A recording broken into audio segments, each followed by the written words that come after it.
Boxingego here. If you like this video, make sure you hit the like button and also subscribe to the channel and hit the bell icon on the top of your screen to get notified when the latest new content drops. What up, Fight World? It's your boy Ego, and I'm back with some more boxing. Make sure you guys smash the like button, also subscribe to the channel. Now, GENNADY Golovkin trainer Abel Sanchez, he just did an interview with On the Ropes Boxing Radio. Link in the description so you can check it out for yourself for the podcast. He has some interesting things to say, not really in his division with his fighter Golovkin, but in the welterweight division. I want to discuss it and then give my add-on thoughts to it. Now, in this, they were talking about Manny Pacquiao and possibly facing Amir Khan and things like that, and maybe fighting him later or whatever. So they switched gears and talked about Manny Pacquiao, and they asked, is Pacquiao looking for a big fight, or does he have any good fights left? Abel Sanchez says, no, I think he's got a couple of good fights left. He's been very physically fit, strong, and fast in his last couple of fights. I think the Vargas fight showed that Manny could still box, move, and punch. He's still in the game. I don't think being above welterweight would be the best thing for him, but welterweight or even junior welterweight would probably be best. I think he can still do well in a couple more fights. And they said, would you like seeing him fight someone like Keith Thurman? I would love to see the rematch between Keith Thurman and Danny Garcia, but yeah, I think that Manny would beat Keith Thurman easily. I think that's a good fight because it's a top welterweight, and it's the kind of fight that Manny should be having if he's going to stay in the game. Right? Very simple thoughts from Abel Sanchez, a good trainer. Now, my thing is this. First of all, this brings new light to... There was an interview, Abel Sanchez, I don't know if he is going to claim that he's joking now, but he said Golovkin would move down for not only Floyd Mayweather, but for also Pacquiao. But then in this interview, he's talking about Pacquiao shouldn't move above welterweight, and he should fight at welterweight, if not junior welterweight, which is 140 pounds. So it's like, why would you want to see Golovkin, the knockout artist at middleweight, fight Pacquiao at 54? You know what I mean? I told you I don't care to see that. You know what I mean? Pacquiao or Mayweather at 154, because Golovkin is not proven at 154 and he's not fought anybody. So why fight aging fighters that are 38, 40 years old at 154? That's clearly kind of doing it just for the payday to me, because Cotto was there and he's bigger than Pacquiao and Mayweather, and Canelo's certainly bigger than Cotto, Pacquiao, and Mayweather, and younger. And at the point when Cotto was trying to drag Golovkin down to 55, they didn't want none. But that's another story in itself. Now, the thing with the whole Pacquiao situation is, I don't know. Me personally, I don't think Pacquiao beats Keith Thurman easily. And there's a few reasons why.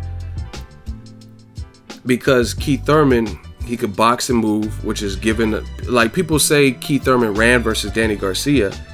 So obviously he's going to fight, and it just shows he has the ability to move when he wants to. You know what I'm saying? And then just peek his head in and land big, powerful shots. And Keith Thurman is a notable puncher at welterweight. Plus, he even has a stoppage at 153, so he's going to be much bigger than Pacquiao. That's not a good fight for Pacquiao. I think, if anything, Pacquiao would have an easier time with Danny Garcia, and that's not even a guarantee, because Danny Garcia catches you in the exchange, is a good counter puncher. And furthermore, my thing is this. I'm getting sick of talking about fights like they're mythical fights that can't happen. Like, who would win versus Golovkin and Mugabe? Like, okay, that clearly can't happen. Roy Jones or Golovkin. Those fights aren't going to happen for obvious reasons. But why doesn't Pacquiao fight Keith Thurman? You know what I mean? And to me, it's disappointing, because it sounds like Abel Sanchez has more confidence in Pacquiao's ability to easily beat Keith Thurman than Team Pacquiao, because he's fighting Jeff Horn next. A fight that I don't know one person other than Team Jeff Horn or his family that wanted that fight. You know what I mean? I have not heard anybody say, man, you know the fight I want to see? Pacquiao versus that Australian. What's his name? Jeff Horn. That's what I haven't heard anyone doing that. So I really don't see him beating Keith Thurman easily. And I think he can get beat by Keith Thurman, possibly. It's a good fight. That's why I want to see it. But That's definitely not an easy fight. I don't agree. I totally disagree with Abel Sanchez thinking Keith Thurman's an easy fight. Like I said, people complain versus Danny Garcia, but he still got the job done. So that movement, the fact that he can do that with his legs and also bang it out like he did with Diego Chavez and stuff, I don't see that being, at this point in Pacquiao's career, something that they want. And again, if people feel any different, then as fans, push for the fight. And like I said, Pacquiao's handlers, Top Rank, Freddie Roach, doesn't seem like they're interested in fighting the Keith Thurmans, the Errol Spences, the Terrence Crawfords of the world. So at the end of the day, it's all smoke and mirrors to me.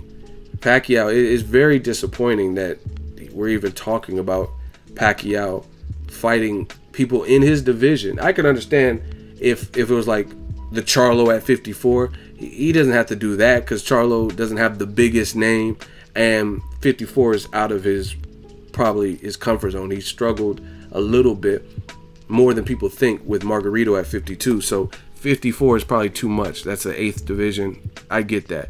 But this is what division he's been fighting at. You know what I mean? So why is it such this fantasy to want to see Pacquiao and actually see him in there? Even Amir Khan, I think, is a bigger fight. Freddie Roach is on record saying that Amir Khan would come into sparring and beat him for the first 4 or 5 rounds. Like, not beat him, like beating him down necessarily, but just winning the first 4 or 5 rounds until Manny made adjustments. So, I mean, that's what Abel Sanchez thinks. I thought it was a good conversation opener. I want to know what you guys think. I don't agree with Abel Sanchez. I don't think Pacquiao could beat Thurman, but I don't know if it'd be easy and easily. I don't really see that. And again, Team Pacquiao, they can call my bluff by making the fight with Keith Thurman. And it is crazy that certain fighters don't get held to that standard. You know what I mean? Because even Abel Sanchez, he said, my fighter, nobody could go 12 rounds, which Jacobs proved that to be false. But he said no one from 54 to 68 can go a full 12 rounds with Golovkin. And then after, Abel's like, hey, he made me eat my words. Jacobs, you got heart. And they gave him a lot of praise. But Abel has even went as far as saying that my fighter Golovkin can beat Sergey Kovalev, Adonis Stevenson, and Andre Ward at 175. So, to me, I mean, I'm sure Abel Sanchez has connects in the world, probably knows Freddie Roach personally. Contact that man and tell him to make the Keith Thurman fight. It's bad because Abel, I mean, obviously he doesn't represent Pacquiao's career, but it's a trainer who's saying that, oh, Pacquiao will beat Thurman easily. Freddie Roach just said, oh, I would love to fight. I'd fight Keith Thurman in a heartbeat. Keith Thurman responded the very next day. He said, bring on the Pac-Man. And then, oh, Pacquiao's fighting Jeff Horn. Just got announced in Australia. That's sad. Like, what? Why can't we get a fight like Keith Thurman? Both Freddie Roach, the trainer, said he wants it. The fighter, Keith Thurman, said he wants it.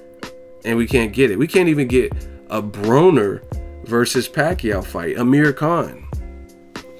Keith Thurman has 2 belts. Why would you not want to fight? So it's just, it's almost a farce at this point that, I don't know, just they're talking about 55,000 people are going to be in Australia. That's because the consumer is being milked. You know what I mean? Like, that's the only opportunity that they've ever had to see Pacquiao fight, not just come to Australia for a book signing or sign autographs or something, to actually fight. So yeah, I'm sure people will turn out, and also to see their hometown guy go up against such a legendary person. But that's exactly why Top Rank's having this Jeff Horn fight in Australia, because it would flop out here in the States, because Americans, that's not an American fighter or American mandatory, so he's not going to get the same support for that fight, Jeff Horn I'm talking about, out here. But let me know what you guys think. Abel Sanchez versus Keith Thurman, I don't think that's an easy fight for either, and I definitely don't see it being an easy fight for Pacquiao. He struggled with boxers, and Thurman has a lot of power. But let me know what you guys think. Drop it in the comment section. Make sure you share the video, like the video as always. Hate, comment, and subscribe. Till next video, it's Ego signing off. So if you enjoyed this video and want more content like this on the channel, you can show your appreciation by going to the PayPal donate button or the YouTube support button. And you can donate any amount that you feel is equivalent to the value of this video. Much more to come. Thank you guys for your support. Boxing Ego, the future of boxing.